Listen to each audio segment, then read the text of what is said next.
2.5 years પહેલા આ જ ઘરમાં આવો જ માહોલ રંગાયો હતો મારા ભાઈની દીક્ષાના ટાઈમ પર, અને બહુ બધા પુણ્યોદય કહેવાય કે 2.5 વર્ષ પછી પાછું એ જ ઉત્સાહ, મે બી 2000% એનાથી વધારે ઉત્સાહ સાથે આ માહોલ પાછો રંગાઈ રહ્યો છે.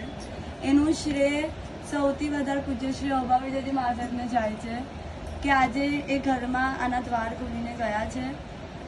એમનો ઉપકાર તો અમે લોકો આઈ ડોન્ટ નો કયા ભાવમાં ચૂકવીશું. એ મેં પૂર્વ ભાવમાં પણ ઉપકારો કર્યા છે એટલે આજે અમે અહીંયા આવ્યા છે, અને પછીના ભાવમાં પણ ઘણા ઉપકાર છે એમના ચૂકવવા માટે.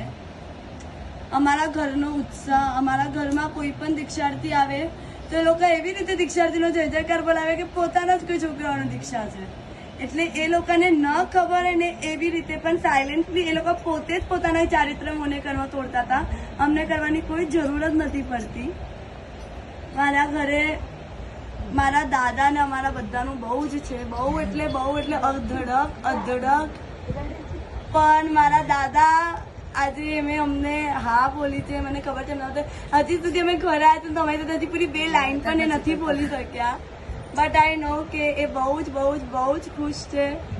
એકદમ એમના માટે બહુ ગર્વની વસ્તુ. જ્યારે અમારા લોકોને બેવનું મુહૂર્ત બહાર પડ્યું હતું ને, તો અમારા વિસર્જન કરતા અમારા દાદાના વિસર્જનો વધારે હતા. નવ યુવક પરિષદ ઉપાધ્યક્ષ એટલું પ્રાઉડ ફીલ થાય કે અમે લોકો એક આવા ઘરની દીકરીઓ છે જેમની સુપોત્રી છે અમે લોકો.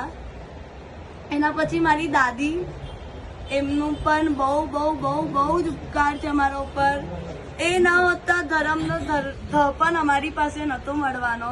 એટલે મારી દાદીને તો બહુ જ ધન્યવાદ છે કે અમને આવા બધા સંસ્કાર આપ્યા. દાદી નહીં, મનુષ્ય આત્મા નંબર 1 છે. હું એને દાદી ને પણ આત્મા બેસ્ટ છે. પછી બસ વિશેષ પછી ઘરમાં અમને લોકોને પરંપરા સંતતિ હિસાબથી અમને લોકોને પણ એ ધર્મ મળ્યો. અમને લોકોને બધું કરાવતા હતા એ લોકો. અને આજે ભાઈની દીક્ષા પછી સહજ મારા નામગીને એવા ભાવ પ્રત્યે કે જઈએ અમે લોકો, ટ્રાય મારીએ. એડવેન્ચર માટે ગયા હતા પણ આત્મોદ્ધારી બનીને પાછા આવ્યા છે.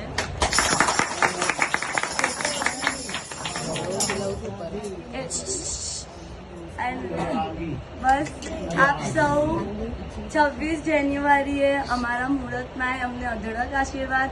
એવા અમારી દીક્ષામાં એટલા બધા ખોળા ભરીને આશીર્વાદ આપજો કે મને એવું નથી કે અમને બેઉને કોઈ ઓળખે, પણ અમને બેઉને જ્યારે પણ કોઈ જોવે ને તો ગર્વથી કે આ 2 પૂજ્ય શ્રી અભા વિજયજી મહાસાહેબની બહેનો છે.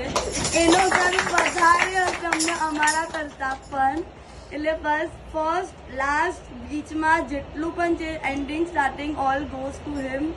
એ ન હોત તો તમે ક્યારે પણ અહીંયા ન ઊભા હોત. હરેક ટાઈમ પણ બસ અમારું પિલર બનીને રહ્યા છે. એ આગળ પણ નથી, પાછળ પણ નથી, પણ એક્ઝેક્ટ અમારી બાજુમાં ઊભા છે. ભલે અમારી સાથે નથી, બસ છે. એટલે બસ એવા આશીર્વાદ આપજો કે અમારી દીક્ષા બહુ સરસ પાડી શકીએ અમે લોકો. કેમ આપ લોકોના આશીર્વાદ સિવાય એ પોસિબલ જ નથી. કેમ કે મુહૂર્ત પછી આ જ સૌથી ઇમ્પોર્ટન્ટ છે, આશીર્વાદ. એટલે આપ લોકો એમને એટલા બધા આશીર્વાદ આપજો કે હું અને આંગીબેન બેવ બહુ જ સરસ આ સંયમ જીવન પાડી શકે અને મારા દાદાનું નામ રોશન કરી શકે.